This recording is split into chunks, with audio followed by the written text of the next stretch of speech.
Are you ready to shift gears from being a consumer of social media to become a content creator? I meet so many people who have a passion, a mission, a message, a product, a service to communicate to the world, but they're so afraid of stepping in front of their camera to share their project with the world. And I get it. I've been there. Kevin has been there. Today's conversation is about that. We're going to talk to you about the transformative power of becoming a content creator and how you can make more impact, more income in this digital world. How are you, Kevin? I'm excellent, thanks. How are you doing? Yeah, I'm great. I'm great. Good, good. Look, Kevin, we started this journey together less than a year Yes. ago, and already we have at least a couple of chapters to share with other people who are now Hmm. at beginner level. Yeah. So, what can you share when you first stepped onto YouTube? I think what you have to I think if you go back and look at my first video, it's horrendous, right? But everybody's is like the first Are they time. really horrendous, or you think they are? No, it's pretty bad. What makes it bad? It is. Just like the whole presentation. I look pretty stiff and uptight, you know what I mean? So it wasn't really overly natural, but I think that it comes with practice, right? Like the more that you do, the more comfortable you become, the less concerned about all the nuances and everything happens, right? And you just feel more comfortable when you can just talk to yourself. It's basically learning how to talk to yourself on a camera Mhm. because normally, especially when you're doing a YouTube video, you're basically talking to yourself. There's not like a live audience or anything like that. So it's really just mastering the art of talking to yourself, which doesn't seem like a big thing because everybody talks to themselves, Mhm. but not necessarily in front of a camera, right? Mhm. So the more you do it, like you just have to let yourself go and let yourself mess it up. And if you want to spend the time to edit and fix it, go ahead. But quite often people enjoy the fact that you've messed it up and you've made some mistakes and stuff like that because it just shows your normal, natural person who makes mistakes, right? And it's good. So you should not be too uptight about it, Mhm. right? I also remember the first time that I posted anything on YouTube. So I've had a relationship with social media for, let's say, like most people, about 20 years, right? Since it's Mhm. been around. Yes, I got MySpace. Do you remember MySpace? Yeah, I got I never my had it, but I remember it. I remember MySpace account, and then it was the thing to do was Facebook, and then Hmm. what else? Um, LinkedIn, and Yes. and then YouTube. Okay. And with YouTube, for some reason, it was like the biggest monster for me. I was more intimidated with YouTube than any other platform. And I don't know why. I don't Really? know why that I was know, that's weird. that was for me. So a friend of mine challenged me to say, look, you've already got some content out on Instagram. Don't do anything new. Just download that content on Instagram and grab it and put it on YouTube and see how it goes. And I did. And that's basically how I got started. Mhm. So there was a lot of fear of, like, YouTube, Instagram, all the other platforms is through subscribers, right? Mostly like people who are following you. So you kind Mhm. of feel who's looking at your content. But for me, the fear was around, oh my God, I don't know who's looking at it, what they're thinking. But actually, Really? after I relaxed about it, their opinion of my content is none of my business. I'm focusing on those that hopefully it will resonate with them or inspire something in them. I'll answer a specific question for them that they need answers to. So YouTube is also a beautiful social media platform because it's a search engine. Unlike the other ones that are just people are scrolling, especially if you put how to, Mhm. people are more likely to rank, YouTube will rank your videos as a solution to some of the challenges facing that person who's looking for how to build confidence, how to navigate motherhood and whatever else that you're sharing. So it's interesting you say that. So Kevin, so you talked about the beginning, how it was for you. You felt that your first few videos were no good. How did you find the version of you that you are now and your voice? I think it just comes with practice. Like you just get more comfortable. And just in regard to YouTube, like I found doing my first couple of YouTube videos a little bit intimidating, but I never had that same reaction to putting it on YouTube. I didn't care because to me, like once it's on YouTube, it's gone. Like you don't see it. But I had a harder time with the other platform, like Instagram and everything, because it was instantaneous reaction, right? So like in YouTube, I feel like you just post it and then once a week you go check it out or something like that, right? So it wasn't really that. It was more just trying to get, I tried really hard to get the right content. I don't think I've mastered that art at all at this point yet, but I will be doing a video just on what I've discovered doing it for the last year, right? And what people are attracted to and what people see. So I think like anything, it really is just a matter of time and doing it over and over again, right? Like the more you do it, the more comfortable you are, the more you realize it's not the end of the world if you mess up. It's not the end of the world. And you just get more comfortable and more relaxed talking and presenting things and talking about things. And it just like that's what it's all about. It's just really just exposure. The more exposure you get to something, the less intimidating it is, right? And the easier it becomes. Yeah, absolutely. Practice makes progress. And in the beginning, you Hmm. have to get comfortable with Yeah. the discomfort of being a new person in a new skill set. You know, Yeah. if it was a language, if it was any kind of skill, you'll recognize that it's okay, I'm not good at it yet. So, but don't let that put you off. The more you practice, the more you get better. And after you do even 10 Hmm. videos, not that far down the line, even if whether they're shorts or long, you'll see that you've made progress. Even if it's just being comfortable with looking at yourself. Hmm. You I said agree. earlier, it's about talking to yourself, but talking to Hmm. yourself and looking at yourself and looking at observing maybe your Yeah. mannerisms, your voice, your Hmm. style. You're tweaking it all as you go along. Yeah. I actually don't often watch my videos back, especially in the beginning, because I used to Hmm. cringe after a few seconds. Are you able to watch your videos? Yeah, I don't mind laughing at myself. I don't have a problem with that. I know um I think I think I heard somewhere that you have to do about 100 videos before you really, kind of hit the mark or whatever. So I've definitely not reached that point on YouTube. I have on other platforms, but not YouTube. Um, so I think it is just I don't know what the right word is. It's just you just go and you go with the flow and you do it, right? And it's not I don't find it intimidating anymore. Although I know I can improve for sure, right? Like I'm not saying I'm really good at what I do in terms of videos, but I have fun with them and I don't mind laughing at myself. Like I go back and I look at some of the things that I just howl because they are so pathetic. Right?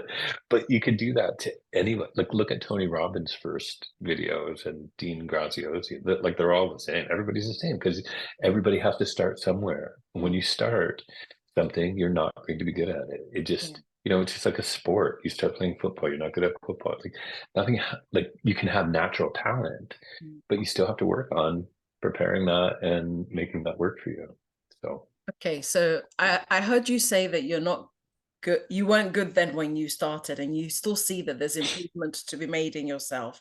mhm. So what is that desired outcome when you're good, for your definition of good? Because good means different to everybody. So Yeah, what does that look like for you when you're good? I think it's for me, it just means being able to not overthink content and just going on there and doing what you want, like just zap, zap, zap, right? And getting it and just being comfortable doing it and going with the flow and not really caring about all the surrounding things that happen with it and just doing your post and liking it and putting it up and that's it. Right. I think your content is pretty good, Kevin.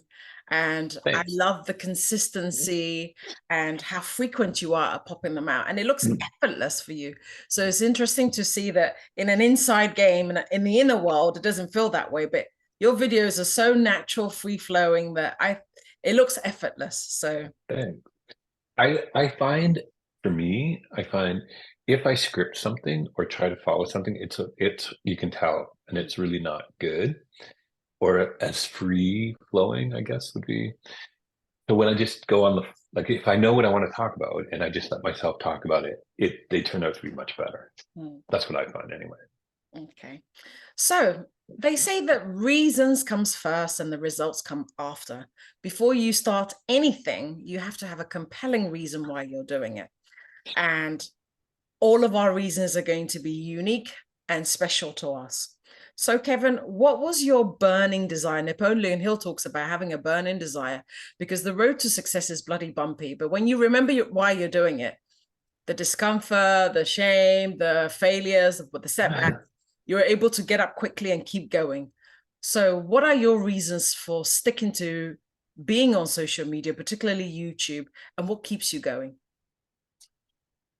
I think you're right, like, because it does take a lot out of you, and it takes a lot of time. But being a coach, the rewards of being a coach and having the clients that see success and see progress, and those are the things that keep you going, right? And even if it, even if it's just if you help one person, like just knowing that you were able to do that, you can do that for somebody, that keeps you going because you have it in you to help somebody get beyond a problem, a roadblock that they're facing, right? And because like I came into coaching um just during like kind of COVID because I had to leave what I was doing before because of surgery and change of lifestyle and stuff. And then, took some courses and kind of fell into coaching.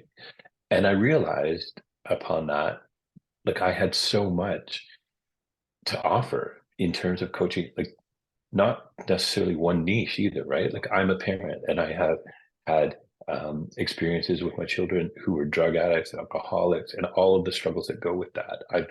I've lost a parent. I lost my father when I was 10. I lost my mother recently over a few years ago. I've been involved in a long-term relationship that ended. I've been involved in a current relationship. Like I've had my own businesses. I've worked for major corporations. I've worked for governments. I've done things. I've experienced things. I've helped businesses succeed and excel at what they're doing. I've helped people become better people to their teams, better performers, get better results. I know I can do that. I can help people do that. And I'm very comfortable doing that. And that, like knowing that I do that every day, even though some days, you go for a week and you just don't resonate with anyone. But then somebody pops up and you help somebody. And then somebody leaves a comment and says, like, you know what? Seeing your comment today really made a difference for me. It really helped me.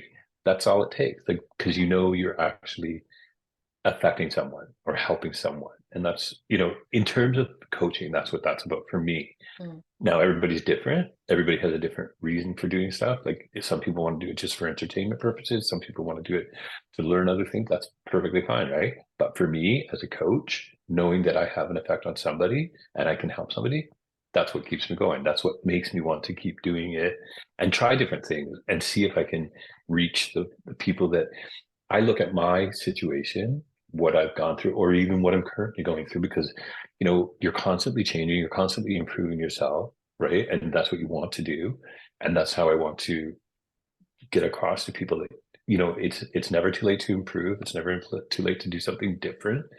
That's what I do, and that keeps me going. That motivates me to present and put in different types of content to get it across. Yeah.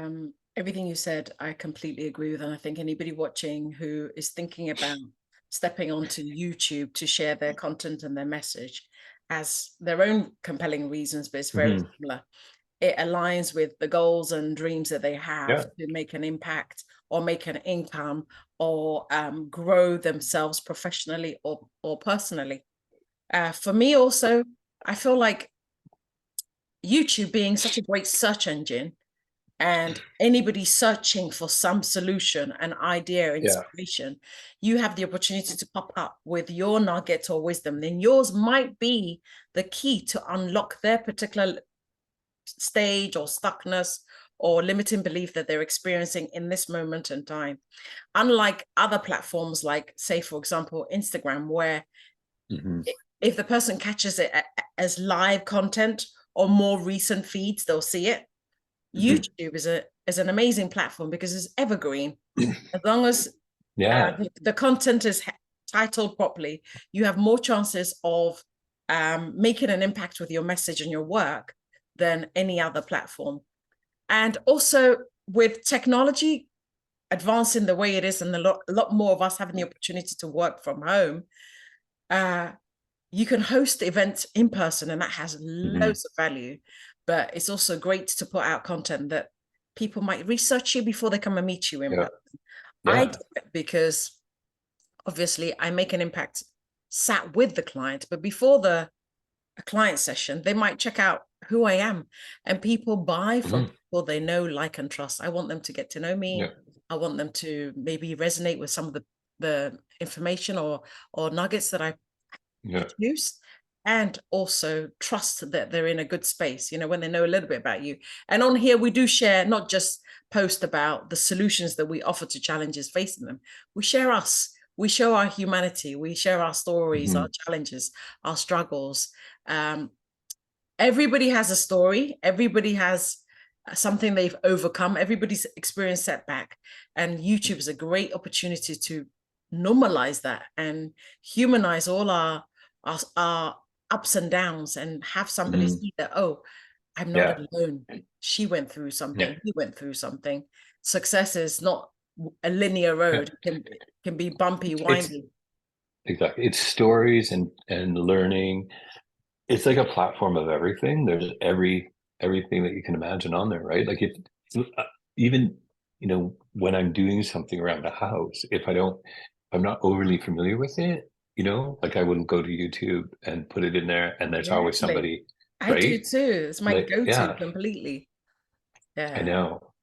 So So, Kevin, is there any topics within your niche that you still struggle to go in there, that it feels a bit uncomfortable? to talk about, Yeah. I don't think so. There's maybe I would say it's more something that maybe I'm not overly familiar with, but that I would be willing to talk about anything in my niche, like anything that has to do with if I don't know about it, I'd learn about it, right? But I think initially, yeah, like you're sort of like, oh, who am I to talk about this, right? Like that kind of thing. Like if you're new, but I think now after, especially what I find once you started and you're doing things, you expose yourself to those things, but then you do look at other people's stuff and you critique other people's stuff and you see that what your information is just as good if not better than other people's information. It doesn't matter who it is, right? Everybody has a different way of saying the same thing, Mhm. because when you look at it, limiting beliefs are limiting beliefs. It doesn't matter if Tony Robbins talking about it, doesn't matter if I'm talking about it, doesn't matter your mother's talking about it, it's still a limiting belief, right? And that's why so many people are able to affect so many people, because everybody relates differently to people, and people are comfortable with different people. And that's why you could be coaching somebody that's suffering with the same thing that I'm coaching somebody with, but they were more comfortable they resonated more with how I talked about that issue than you talked about that issue, right? So it doesn't matter. I think initially it's kind of a normal thing for people to question, like, why do I feel like I should be able to talk about this to somebody? Why do I think, like, who am I? That's a normal, I think, belief that people have when they start. Mhm. But you get over it very quickly, because you very quickly realize that, you do have that knowledge. You wouldn't talk about something you don't know about, because people would know that immediately, right? So if you're just shooting shit, people are going to know that, right? If it's Yeah. not going to help them. So I think it's that more when you're beginning and starting out, you do question yourself more than after a little bit of time. Mm. I was more talking about sharing about yourself rather than sharing about your expertise, in that way of allowing people to see inside of you, who you are, where you've Okay. been, what you've overcome. Because So obviously, you're just being if you're nosy. if you're going to be teaching, if you're going to be mentoring, you're going to be teaching about and mentoring about subjects that you know about. So But you're it's talking about it's like, the person behind the brand, like we're talking about, yeah, people get to know you, like you, and trust you. Content creation isn't only about showing mastery in what you're good at, but it's also allowing people a little bit of a window into your world and I think seeing I'm who pretty you are. open. Is there any territory that you won't discuss? I think I would say no, but I think it's a time thing. Like I've been pretty open about my past and my background and my experiences and how I feel about things and stuff. There's definitely some things that I have not expressed or talked about, but I'm sure in time those will surface. at the right time. Like, I know I use my personal experiences a lot in my coaching to help people understand something, or to help people understand that I am aware of what they're going through, or I can feel what you're going through. Um, but like, we've had some pretty open conversations. I've been pretty open with some of the conversations we've had about, especially when it comes to my kids and things like that, my family, how I feel about things. So I think I'm pretty open. I think it takes time to do that though. Like, I don't think initially, everybody says you got to tell your story. And I think if you look at somebody telling their story in the beginning to somebody telling their story later, they can be quite different, because you are more comfortable telling your story and all of the aspects of your story.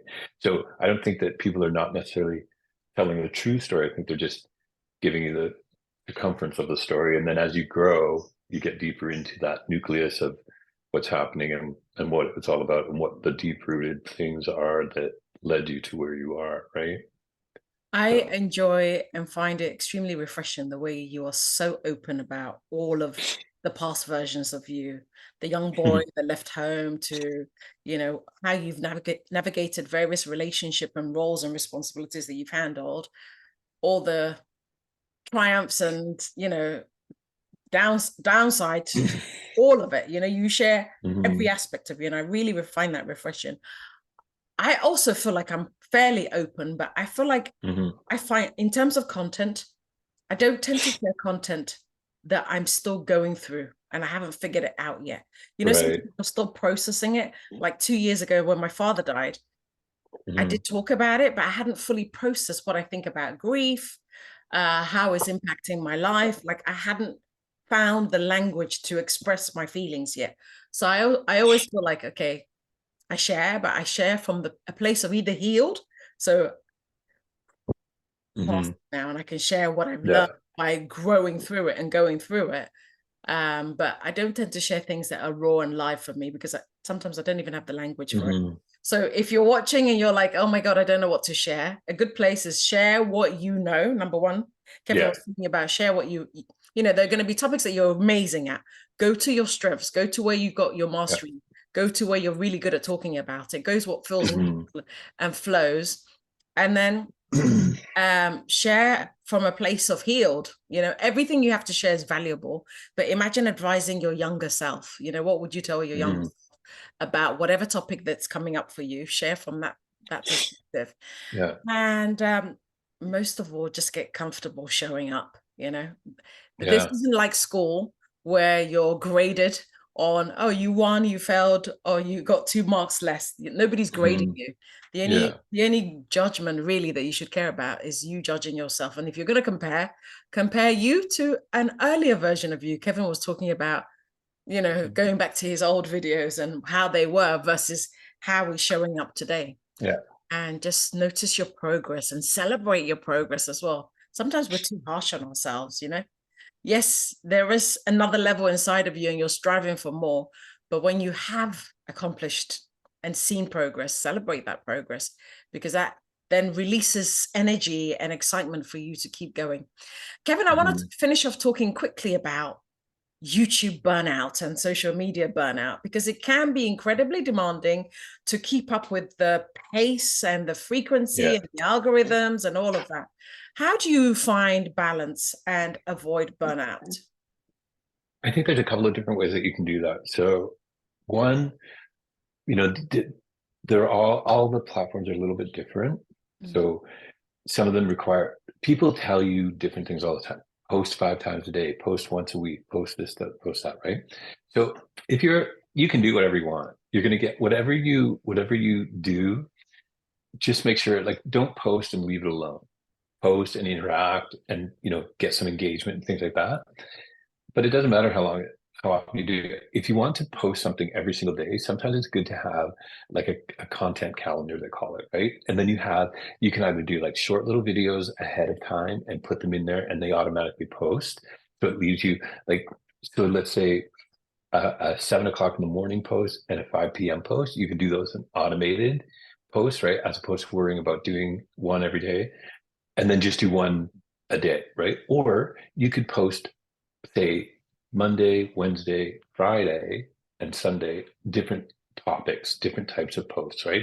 Like a reel, a carousel, a story, those types of things. It really depends what what the outcome is that you want, right? Like if you're a content creator looking for building a huge following, you're going to want to post a lot more than somebody like us. Like we don't need to post something every single day.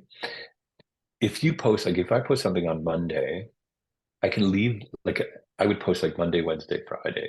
And if I did that, it gives the algorithm time to send your stuff out, right? What you want to do is post, engage with other people in your niche, come back, answer and respond to any questions or comments that have been left on your post, and then leave that for a little while, then go back, and then maybe the next day put it through a story, and then just react to it again, just constantly follow up.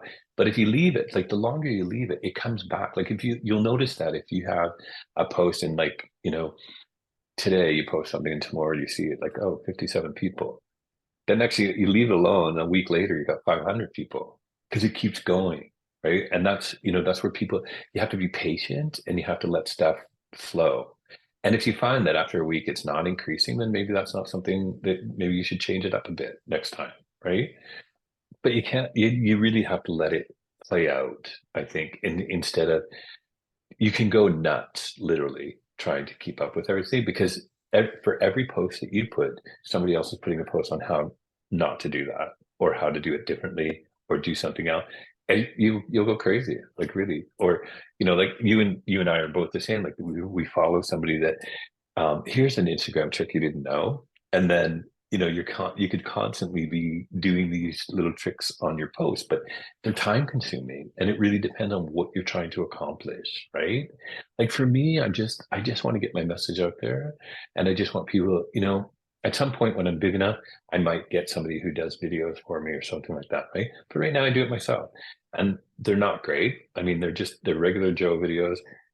I try to edit them as best as possible. I try to do it as clear as possible, get my message out there. But I just want to get my message out. I just want to get my stuff out there.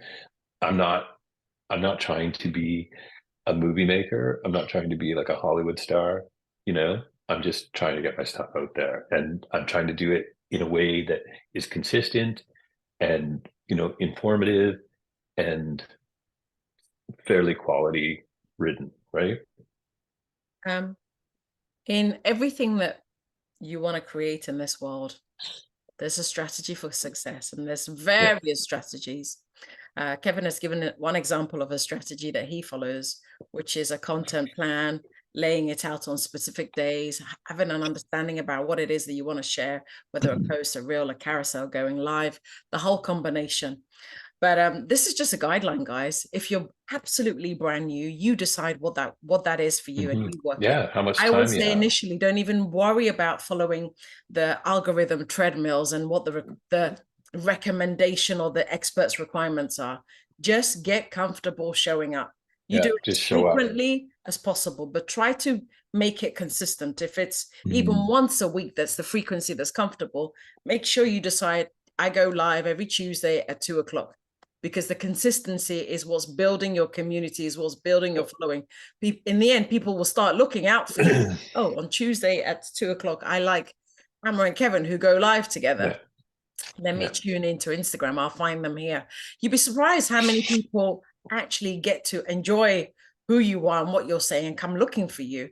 So the Mhm. consistency, I would say, is really important. Set the pace. This isn't a race, it's a pace. Set the Yeah. pace that's comfortable for you. I don't know what you do in your real life, as in if you're a mom, if you've got a day job, a second job, this is a hobby, whatever it is, you decide. I mean, we're coaches, we're coaching during, around creating content. So I tend to set a pace that's realistic and it fits into my life, because it's really important that you enjoy the journey as well. You enjoy the Mhm. process. If you're not enjoying it and you lead to burnout, something is wrong. And I think people will also feel your passion or your burnout. So you need to show up at your best, Yeah. energized, rested, enthusiastic, because this platform, you're here because you want to impart an idea or wisdom or with education onto somebody else. And if they feel like, hi, my name's Emma, how are you today? You're you're not going to make the same impact. It has to come from a place of Yeah, authentic joy, energy flow. So you need to decide what that pace is for you and make it work for you. But most of all, guys, I just wanted to reinforce that Kevin and I are seriously ordinary people trying to make an extraordinary life for ourselves and our clients. Everybody has the same potential to make an impact, but it yeah, requires you to literally punch fear in the face and show up. Show up your show up, with your authentic self. And that authentic self will also grow. Sometimes we don't even know who we are on camera. You know yourself yeah, well, but you don't know who you are on camera. Come on camera and just get familiar with who you are. Get exactly. familiar with everything about you and just stick to it. Because if you stick to it, 52 weeks a year, if you're only doing 52 videos a year, you have more done than you did last year. And you can compare, wow, after 52, I'm way better than I was when I first started. And everybody starts Exactly. somewhere. If you go Yeah. back to anybody that you admire, the first videos, you can see that there's been progress. So it's about showing up and making your progress at your pace. So thank you Absolutely. so much, Kevin, for this conversation. Always great Thank to you. share my heart and my mind with you and hopefully inspire, motivate others. And if anybody watching and needs support, please reach out to Kevin or myself. You can drop a comment in the Absolutely. bottom here. And if you've got Yeah. a friend or colleague or relative that's thinking about starting YouTube, but they don't know where to begin, share this video with them. Show them that, there's Yeah. coaches out there that can support and that everybody starts from somewhere. Absolutely. Today is That's no more awesome. one day. Make today day one. Actually, better still, Day one day. do a recording and tag Kevin and I and put Yeah, that'd be day awesome. We one would at love to Anime see that. Kevin. Right? We would love Yeah. to see that. Would love to support you, and we would love to celebrate you and cheer Yeah. you on every step of the way. I Okay, like that. Kevin, thank you so much. As Thank always, you. You thanks have an everyone for amazing day. watching. Have an amazing day, guys. See you later. Take care. Bye for now. Cheers. Bye.